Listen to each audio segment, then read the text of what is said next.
Chers amis, chers chercheurs de Dieu, bonne fête de Pâques, puisqu'aujourd'hui nous achevons l'octave pascale. Jésus est ressuscité, Jésus est vivant. Alléluia, alléluia. Depuis le dimanche de la résurrection, on s'est offert une semaine pour continuer de célébrer la résurrection de Jésus. Aujourd'hui, deuxième dimanche du temps pascal qui en compte 7, ce n'est qu'un rappel.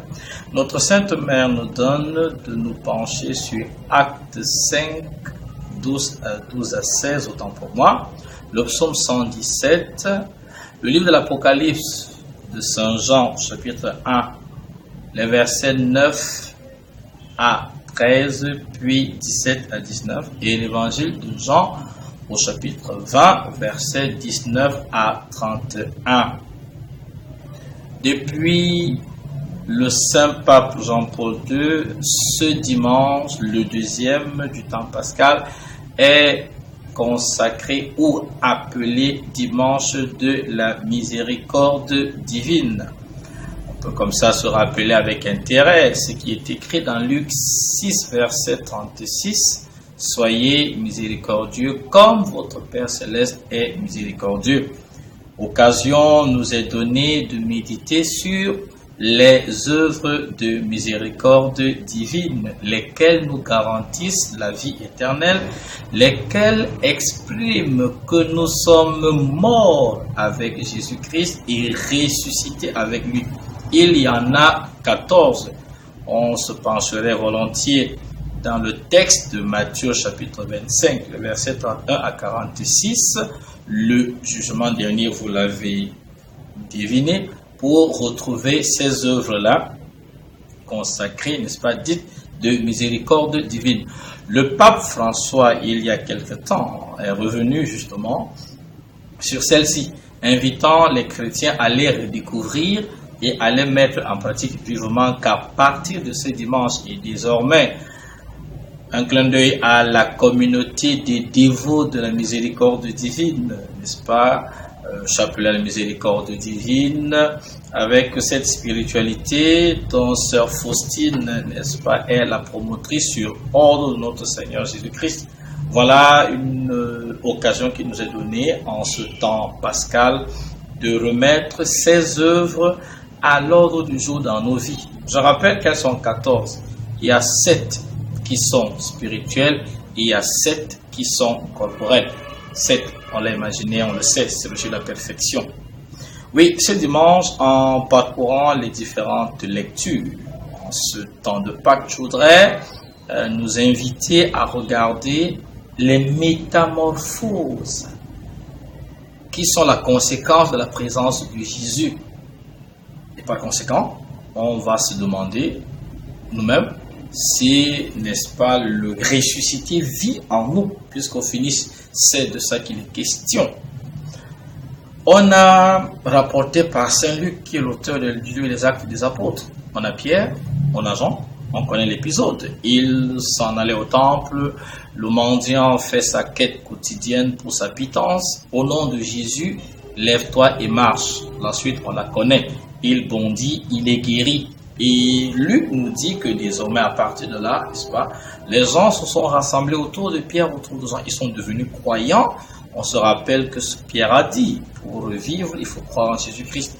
Ils se sont rassemblés autour de lui et ils sont devenus des croyants. C'est-à-dire qu'ils ont donné leur adhésion à la proposition de Dieu. C'est ça la foi. Et cela aidant, Jésus a transformé la vie de Pierre, Jésus a transformé la vie de Jean, et à travers Pierre et Jean, et toi et moi désormais, Jésus veut transformer la vie des personnes qui nous entourent. C'est une invitation pour nous justement à ne pas laisser vaine la foi, à ne pas laisser vaine la présence, n'est-ce pas, bienfaisante de Jésus et en nous et autour de nous. Dans le livre de l'Apocalypse, c'est encore Jean qui reçoit un message de la part de Jésus ressuscité, Alpha et Oméga, derrière une très grandiose vision. qui invite celui-ci à porter un message aux 7 églises, entendu à la communauté des croyants tout entier. Ce message est détaillé pour chacune des églises. On en a fait l'évocation il y a quelque temps lorsque nous traversions le temps qui préparait à celui de Noël. Mais c'est toujours intéressant d'y revenir. À chaque église est adressé un message de conversion pour plus de fidélité aussi.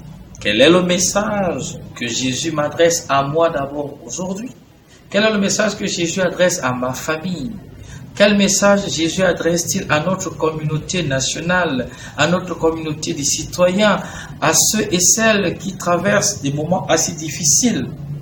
Quel message Jésus nous adresse au regard de la société, de la situation que nous vivons, et au nord-ouest, et au sud-ouest, et à la frontière de l'Est Cameroun, et pourquoi pas au nord Cameroun? Quel message nous est adressé par le Christ aujourd'hui à nous gouverner, à nous gouvernants? Quelles sont les métamorphoses dont nous devons être capables de vivre pour que tout enfant de Dieu célèbre la résurrection? Voilà. Jean va nous inviter à être attentifs, n'est-ce pas, à ces métamorphoses-là. Et l'évangile aborde dans la même dynamique. Jésus apparaît alors que Thomas est complètement largué sur la question. Jésus est mort, il n'a presque plus l'envie de vivre. Il va apparaître, il n'était pas là. Il réapparaît quand il est là. Belle profession de foi, mon Seigneur et mon Dieu. Et il lui dit, Thomas, cesse d'être incroyant, crois. Et il ajoute une béatitude. Heureux ceux qui croiront sans l'avoir vu.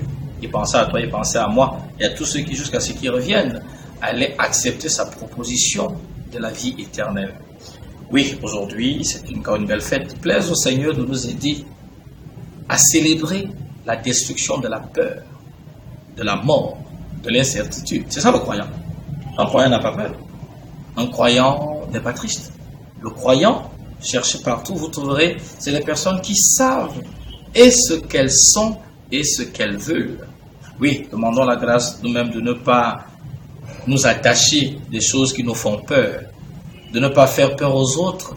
Demandons la grâce en ce dimanche de la miséricorde divine, de sortir des sentiers de la tristesse, car je rappelle que le deuxième fruit de l'Esprit Saint est la joie.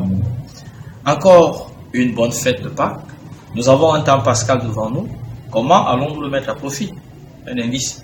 Et si nous réapprenions le Veni Creator, et si tous les matins jusqu'à la Pentecôte prochaine, chacun récitait la séquence à l'Esprit Saint, qui sait, il y aurait quelques bouleversements, quelques métamorphoses au nom de Jésus. Bonne fête de Pâques encore, bonne semaine, et retrouvons-nous la semaine prochaine, si tel est le vouloir du Seigneur. Que Dieu vous bénisse.